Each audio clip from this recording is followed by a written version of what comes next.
ഇന്ന് തിരഞ്ഞെടുത്തുകൊള്ളുക എന്നുള്ള Shabbat school പാഠപഠനത്തിലേക്ക് മാന്യപ്രേക്ഷകർ ഏവർക്കും സ്വാഗതം. ഇനി ചർച്ചയിൽ പങ്കുചേരുവാനായിട്ട് പാസ്റ്റർ രാജേഷ് ശശിധരൻ, പാസ്റ്റർ ഡോണി മാത്യു പ്രിയമുള്ളവർ നമ്മളോടൊപ്പം കടന്നു വന്നിട്ടുണ്ട്. പ്രിയമുള്ളവരെ നമുക്ക് സ്വാഗതം ചെയ്യാം. നമസ്കാരം സാർ. നമസ്കാരം സാർ.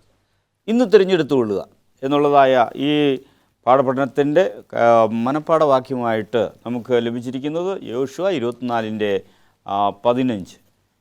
യഹോവയെ സേവിക്കുന്നത് നന്നല്ലെന്ന് നിങ്ങൾക്ക് തോന്നുന്നുവെങ്കിൽ നദിക്കരെ വെച്ച് നിങ്ങളുടെ പിതാക്കന്മാർ സേവിച്ച ദേവന്മാരെയോ നിങ്ങൾ പാർത്തു വരുന്ന ദേശത്തിലെ അമോര്യരുടെ ദേവന്മാരെയോ ആരെ സേവിക്കും എന്ന് ഇന്ന് തിരഞ്ഞെടുത്തുകൊള്ളുവീൻ.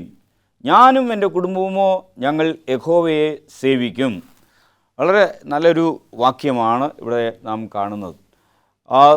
ഇവിടെ നമ്മൾ നോക്കുമ്പോൾ യോശുവയുടെ പുസ്തകം 24-ാം അധ്യായം അതിൻ്റെ 2 മുതൽ 13 വരെയുള്ളതായ ആ വാക്യത്തിൻ്റെ അടിസ്ഥാനത്തിൽ അവിടുത്തെ ആ കേന്ദ്രമായ ഒരു ദൂത് എന്താണ് എന്നൊന്ന് പറയാൻ പറ്റുമോ? നമ്മൾ അതിൻ്റെ ശരിക്കും പറഞ്ഞാൽ മനഃപ്പാഠവാക്യമാണ് അതിൻ്റെ കേന്ദ്രമായ ദൂത്. എന്നാൽ അത് പറയുന്നതിന് മുമ്പ് യോശുവ കുറേ കാര്യങ്ങൾ പറയുന്നുണ്ട്. നിങ്ങളെ അവിടെ നിന്ന് കൊണ്ടുവന്നു ആരാണ്? ദൈവമാണ്. നിങ്ങളെ അവിടെ നിന്ന് കൊണ്ടുവന്നത്, അവിടെ ബാധകളെ അയച്ചത് ആരാണ്? ദൈവമാണ്. നിങ്ങളെ വിടുവിച്ചത് ആരാണ്? ദൈവമാണ്. നിങ്ങൾക്ക് വേണ്ടി എല്ലാം തന്നത് ആരാണ്? ദൈവമാണ്. ഇതെല്ലാം യോശുവ ഇങ്ങനെ പറഞ്ഞിട്ട് പറയുകയാണ്.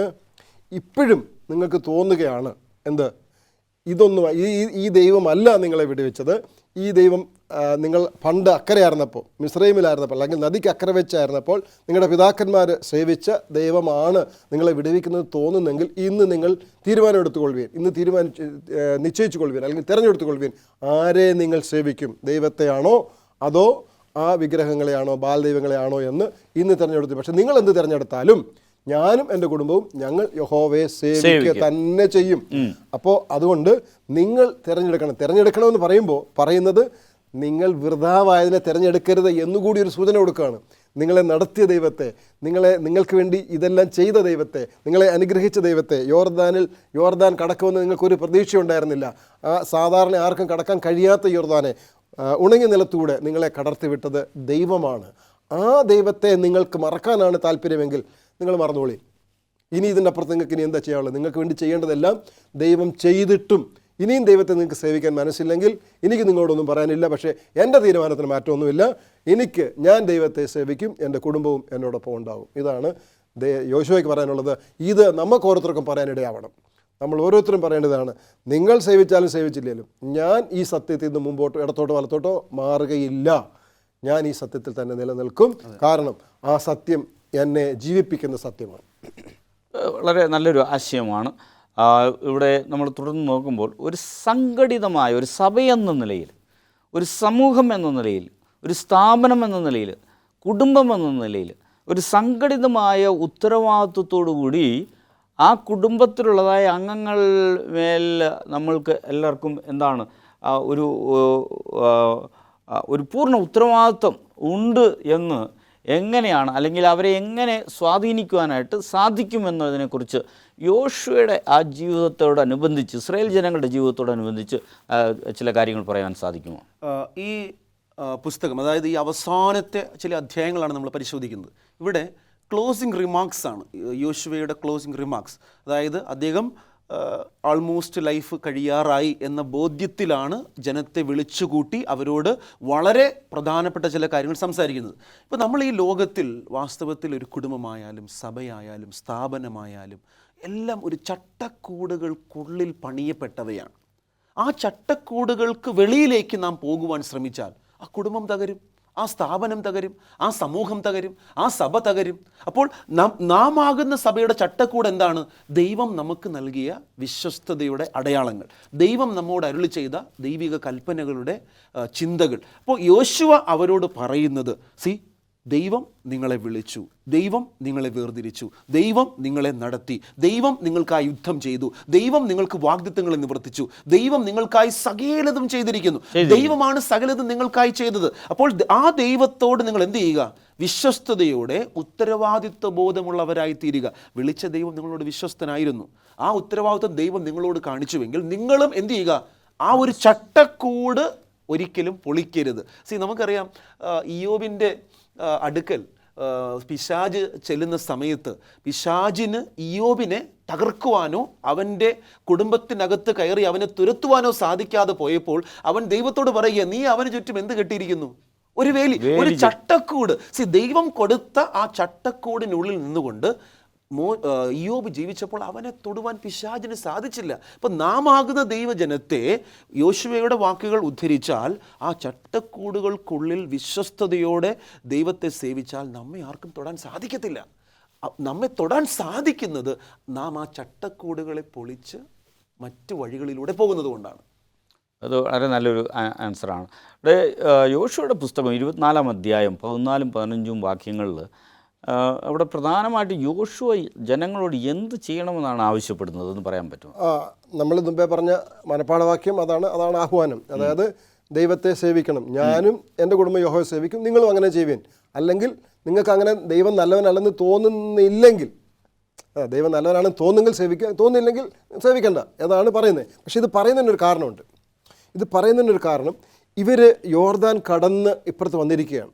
ഇവർക്കിനി സകലമായ സമൃദ്ധിയും അവകാശങ്ങളൊക്കെ ലഭിക്കാൻ പോവുകയാണ്. ഇവരിങ്ങനെ എല്ലാം അനുഭവിക്കുമ്പോൾ ഇവർ ദൈവത്തെ മറന്നു പോകാൻ സാധ്യതയുള്ളത് കൊണ്ട് യോശുവ അവർക്കൊരു മുന്നറിയിപ്പ് നൽകുകയാണ്. നദിക്കക്കരെ വെച്ച് നിങ്ങൾക്കുണ്ടായിരുന്ന അനുഭവം, ആരാണ് നിങ്ങളെ ഈ പ്രതികൂല സാഹചര്യങ്ങളിൽ, നിങ്ങൾക്ക് ചിന്തിക്കാൻ പോലും കഴിയാതിരുന്നതായ സാഹചര്യങ്ങളിൽ നിങ്ങളെ വളരെ ലളിതമായി സന്തോഷത്തോടെ നിങ്ങളെ ആനയിച്ച് കൊണ്ടുവന്നത് ആരാണ്? അത് നിങ്ങൾ മറന്നു പോകരുത്. നിങ്ങൾ മറക്കാൻ സാധ്യതയുണ്ട്. അതുകൊണ്ടാണ് യോശുവ പിന്നെയും അപ്പീൽ ചെയ്യുകയാണ്, അത് ഒരു ആഹ്വാനം ചെയ്യാണ്. പക്ഷേ എനിക്ക് എന്ത് ചെയ്യത്തില്ല, അത് മറക്കാൻ കഴിയുന്നതല്ല. എനിക്ക് സംശയമില്ല. കാരണം ദൈവത്തിൻ്റെ ഉറപ്പ് യോശുവ സ്വീകരിച്ചതാണ്. ആദ്യം മോശയുടെ ശിഷ്യനായിട്ടാണ് എടുത്തപ്പെട്ടെങ്കിലും പിന്നീട് മോശയോട് കൂടി ഇരുന്നത് പോലെ ദൈവം യോശുവോട് കൂടി ഇരുന്നതായിട്ടുള്ളതിൻ്റെ തെളിവാണ്. അതുകൊണ്ട് യോശുവയ്ക്ക് എന്തില്ല, ഒരു സംശയവുമില്ല. യോശുവ പറയുകയാണ്, ഞാനും എൻ്റെ കുടുംബം യഹോവയെ സേവിക്കും, നിങ്ങളും അത് തന്നെ ചെയ്യണം, അല്ലെങ്കിൽ നിങ്ങൾ നശിച്ചു പോകും എന്നതാണ് യോശുവയോട് കൊടുക്കുന്ന ഉറപ്പ് അല്ലെങ്കിൽ സന്ദേശം. അത് നല്ലൊരു ആശയമാണ്. നമ്മൾ ആരെയാണ് തിരഞ്ഞെടുക്കേണ്ടത്? ഇന്ന് നമ്മൾ തിരഞ്ഞെടുത്തുകൊള്ളുവിൻ, ഇന്ന് നിങ്ങൾ തിരഞ്ഞെടുത്തുകൊള്ളുവിൻ എന്നാണ് അവിടെ ഒരു നല്ലൊരു താക്കീതോടെ നൽകുന്നത്. നല്ലൊരു ചർച്ചയാണ്. ഒരു ഇടവേളയ്ക്ക് ശേഷം ഈ ചർച്ച നമ്മൾ തുടരുന്നതായിരിക്കും. മാന്യപ്രേക്ഷകരെ, ആരും എങ്ങും പോകരുത്. ഒരു ഇടവേളയ്ക്ക് ശേഷം ഈ ചർച്ച ഞങ്ങൾ തുടരുന്നു.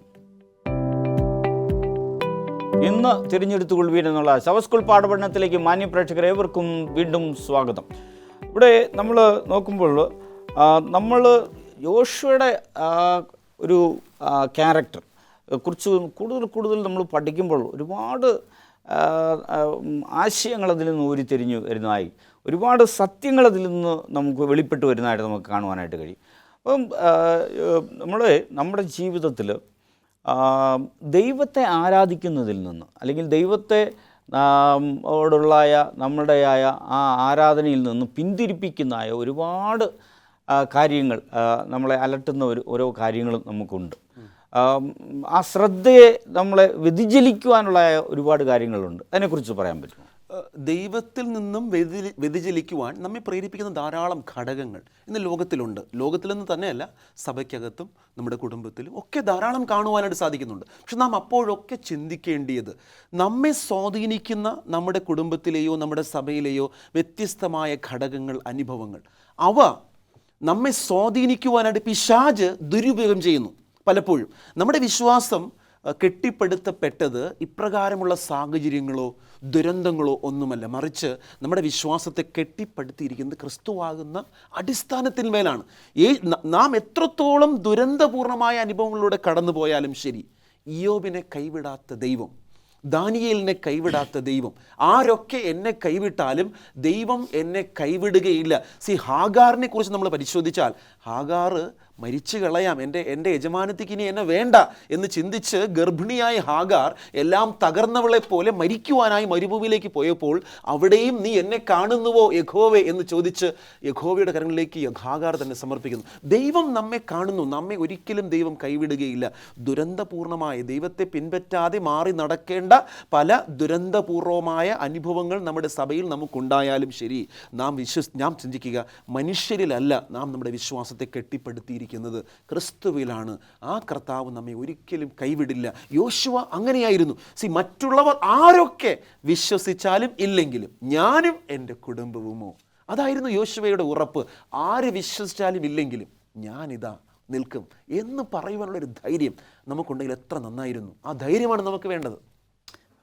യോശുവ 24-ാം അധ്യായം 16 മുതൽ 18 വരെയുള്ളതായ ആ ഭാഗങ്ങളിൽ നിന്ന് പ്രത്യേകിച്ച് ജനങ്ങൾ യോശുവയുടെ ആഹ്വാനത്തിന് എപ്രകാരമായ ഒരു പ്രതികരണമാണ് നൽകുന്നതെന്ന് നമുക്ക് കാണുവാൻ സാധിക്കും. അതിനെപ്പറ്റി പറയാൻ പറ്റും. ഈ ആഹ്വാനം കേട്ടപ്പോൾ ജനങ്ങൾ യോശുവയോട് നല്ലതുപോലെ പ്രതികരിക്കുകയാണ്. അത് അവർ പറഞ്ഞ ചില കാര്യങ്ങൾ വളരെ നമ്മൾ ശ്രദ്ധിക്കേണ്ട ചില കാര്യങ്ങളുണ്ട്. ജനം ഉത്തരം പറഞ്ഞത്, യഹോവയെ ഉപേക്ഷിച്ച് അന്യദൈവങ്ങളെ സേവിപ്പാൻ ഞങ്ങൾക്ക് സംഗതി വരരുതേ.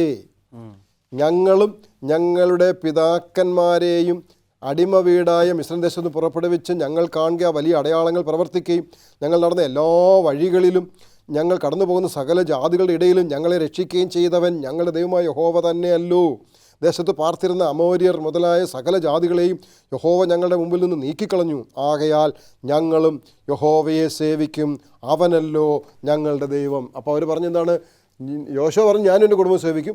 അപ്പോൾ ഇവർ കാര്യങ്ങളെല്ലാം പറയാണ്, ഇതെല്ലാം യഹോവയല്ലേ ഞങ്ങൾക്ക് ചെയ്തത്, ആ യഹോവയെ ഞങ്ങൾ ഒരിക്കലും തള്ളിക്കളയത്തില്ല, ഞങ്ങളും ഞങ്ങളുടെ കുടുംബവും ഞങ്ങളും യഹോവയെ സേവിക്കും എന്ന് തന്നെ ആ പറഞ്ഞതിനോട് യോശുവയോട് ചേർന്ന് അവരും പറയാനിടയായി. അവരുടെയും ഉത്തരം അതാണ്. ആ സമയത്ത് അവർ കൊടുത്ത ഉത്തരം നല്ല സ്വീകാര്യമായ ഉത്തരമാണ്.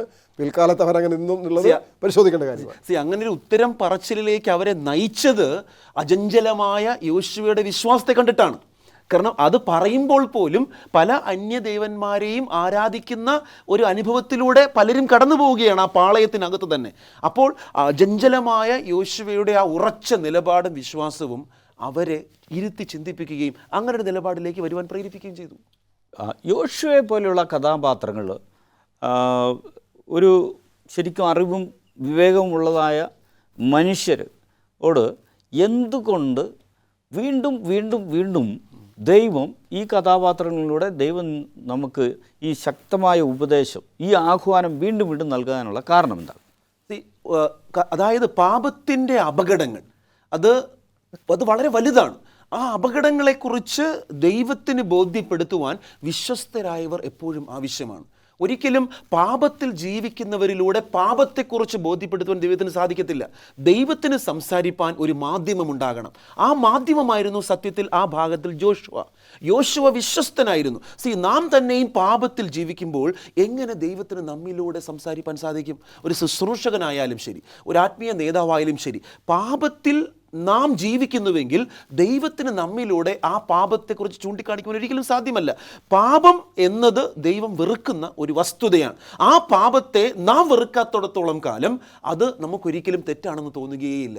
നാം അതിനെ എപ്പോഴും ന്യായീകരിക്കുവാൻ ശ്രമിച്ചുകൊണ്ടിരിക്കും. അപ്പോൾ പാപത്തെ പാപമായി കാണുന്ന ഒരു വിശുദ്ധിയുടെ സ്വഭാവം യോശുവയിൽ, ക്രിസ്തുവിൻ്റെ ഒരു ടൈപ്പ് ഓഫ് ക്രൈസ്റ്റ് ആണ്. ക്രിസ്തുവിൻ്റെ ആ സ്വഭാവ തുല്യമായ അനുഭവങ്ങൾ യോശുവയ്ക്ക് ലഭ്യമായതുകൊണ്ട് പാപത്തെ പാപമായി കണ്ടുകൊണ്ട് അത് ജനത്തെ നശിപ്പിക്കും എന്ന ബോധ്യത്തോടെ പാപത്തെ വീണ്ടും വീണ്ടും ചോദ്യം ചെയ്ത് നിങ്ങൾ മാറ്റിക്കളയുവിൻ, നീക്കിക്കളയുവിൻ, ശുദ്ധീകരിപ്പീൻ, അവയെ ഒഴിവാക്കുവിൻ. ഇത്രത്തോളം വീണ്ടും വീണ്ടും അത് പറഞ്ഞ ഒരു ആത്മീയ നേതാവിനെ കാണുവാൻ കഴിയില്ല മോശ കഴിഞ്ഞാൽ. ഓരോ ദിവസവും നിങ്ങൾ അങ്ങനെ ചെയ്യല്ലേ, pleading with the people almost every day. ആ ഒരു ആത്മീയ നേതൃത്വം എന്നത് ദൈവത്തോട് യോശുവയ്ക്കുണ്ടായിരുന്ന അഭേദ്യമായ ബന്ധത്തിൽ നിന്നും ഉളവായ ഒരു പ്രതികരണമാണ്. ആ പ്രതികരണം അവനുണ്ടായത് അവൻ പാപത്തെ വെറുത്ത് ദൈവത്തെ സ്നേഹിച്ചതുകൊണ്ട് മാത്രമാണ്. ഇവിടെ നമ്മൾ നോക്കുമ്പോൾ പ്രത്യേകിച്ച് നമ്മുടെ ജീവിതത്തിലായിരുന്നാലും ശരി, പലപ്പോഴും നമ്മൾ എന്തു ചെയ്യും? ദൈവത്തോട്, ദൈവമേ ഇനി ഞാൻ തെറ്റ് ചെയ്യില്ല, ഇനി ഞാൻ പാപം ചെയ്യില്ല, ഇനി ഞാൻ ചെയ്യത്തില്ലെന്ന് പലപ്പോഴും പറഞ്ഞിട്ടും വീണ്ടും നമ്മൾ എന്തു ചെയ്യുന്നു? ആ തെറ്റ് നമ്മൾ ആവർത്തിക്കുന്നു. അതിനെക്കുറിച്ച് എന്താ പറയാൻ? ദൈവജനത്തിന് ദൈവത്തിൻ്റെ പരിശുദ്ധാത്മാവിലൂടെയും ദൈവപ്രവാചകന്മാരിലൂടെയും ദൈവവചനത്തിലൂടെയും ഒക്കെ ദൈവത്തെക്കുറിച്ചുള്ള കാര്യങ്ങളെ ബോധ്യപ്പെടുത്തുമ്പോൾ നല്ല തീരുമാനങ്ങൾ എടുക്കുന്ന അനേക ആളുകളുണ്ട്. പക്ഷേ പൗലോസ് ചിലടത്ത് പറയുന്നുണ്ട്, ഞാൻ ഇച്ഛിക്കുന്ന നന്മയല്ല, ഇച്ഛിക്കാത്ത തിന്മയത്രേ എന്നിൽ പ്രവർത്തിക്കുന്നത്. അപ്പോൾ അവിടെയൊക്കെ മനസ്സിലാക്കേണ്ട ഒരു കാര്യം, ചെയ്യാൻ നമുക്ക് താല്പര്യമുണ്ടെങ്കിലും ചില സമയത്ത് നമുക്ക് വീഴ്ച പറ്റിപ്പോവാണ്. പക്ഷേ ദൈവം എന്താണ്? കൃപാലുവായ ദൈവമാണ്. നമ്മുടെ അന്തരേന്ദ്രിയങ്ങളെ, നമ്മുടെ ഹൃദയത്തിൻ്റെ വിചാരങ്ങളെ, ചിന്തനങ്ങളെ ഒക്കെ അറിയുന്ന ദൈവം നമ്മുടെ നല്ല താല്പര്യങ്ങളെ മനസ്സിലാക്കിക്കൊണ്ട് നമ്മോട് എന്ത് ചെയ്യും? കൃപ കാണിക്കും. അപ്പം നമ്മുടെ താല്പര്യം എന്താണ്? നമ്മുടെ നല്ല താല്പര്യം, നമ്മുടെ കാഴ്ചപ്പാട് എന്താണ്? അതിനനുസരിച്ചാണ് വീഴ്ച വന്നാലും ദൈവം എന്ത് ചെയ്യുന്നുണ്ട്? നമ്മുടെ ഹൃദയത്തിലെ നമ്മൾ പരിശോധിച്ചാൽ ഒരുപാട് അനുഭവങ്ങൾ അങ്ങനെയുണ്ട്. ദൈവം അങ്ങനെയുള്ളവരോട് കൃപ കാണിക്കുന്നതായിട്ട് നമുക്ക് വേദോസ്തലത്തിൽ ഒരുപാട് തെളിവുകൾ ലഭ്യമാണ്. നല്ലൊരു ചർച്ചയാണ്. ഒരു ഇടവേളയ്ക്ക് ശേഷം ഈ ചർച്ച നമ്മൾ തുടരുന്നതായിരിക്കും. മാന്യ പ്രേക്ഷകരെ, ആരും എങ്ങും പോകരുത്. ഇടവേളയ്ക്ക് ശേഷം ഈ ചർച്ച ഞങ്ങൾ തുടരുന്നു. ഇന്ന് തിരഞ്ഞെടുത്തുകൊള്ളുക എന്നുള്ളതായ പാഠപഠനത്തിലേക്ക് മാന്യ പ്രേക്ഷകരെ ഏവർക്കും വീണ്ടും സ്വാഗതം. ഇവിടെ നമ്മൾ നോക്കുമ്പോൾ പ്രത്യേകമായിട്ട് നമ്മുടെ യോശുവ എന്ന കഥാപാത്രത്തിൻ്റെ അനേക ശക്തമായ കാര്യങ്ങളെ നമ്മൾ പരിശോധിക്കാനിടയായി. യോശുവയുടെ വാക്കുകൾ നമ്മളുടെ കഴിഞ്ഞു പോയ കാലങ്ങളെക്കുറിച്ച് മാത്രമല്ല, എന്നാൽ നമ്മളുടെ ഭാവിയിലേക്കുള്ള ഒരു വലിയൊരു ഊന്നൽ കൂടി നൽകുന്നതായിട്ട് നമുക്ക് കാണുവാനായിട്ട് കഴിയും. അതിനെക്കുറിച്ച് എന്തെങ്കിലും പറയാൻ പറ്റുമോ? അതെ, ഉറപ്പായിട്ടും. യോശുവയുടെ പുസ്തകം അവസാനിക്കുന്ന സമയത്ത് യോശുവ പറയുന്ന ചില കർശനമായ കാര്യാദികൾ, ഊന്നി പറയുന്ന ചില കാര്യാദികൾ, നമ്മെ പഠിപ്പിക്കുന്ന വലിയ സത്യങ്ങളുണ്ട്. ഇവിടെ ഈ വേദഭാഗം പറയുന്നത് യോശുവ 110 വയസ്സുള്ളവനായിട്ട് മരിച്ചു എന്നാണ്. 31-ാമത്തെ വാക്യം പരിശോധിച്ചാൽ യോശുവയുടെ കാലത്തൊക്കെയും യോശുവ കഴിഞ്ഞിട്ട് ജീവിച്ചിരിക്കുന്നവരായി യഹോവ ഇസ്രായേലിന് വേണ്ടി ചെയ്തിട്ടുള്ള സകല പ്രവൃത്തികളും അറിഞ്ഞവരായ മൂപ്പന്മാരുടെ കാലത്തൊക്കെയും ഇസ്രായേൽ യഹോവയെ സേവിച്ചു.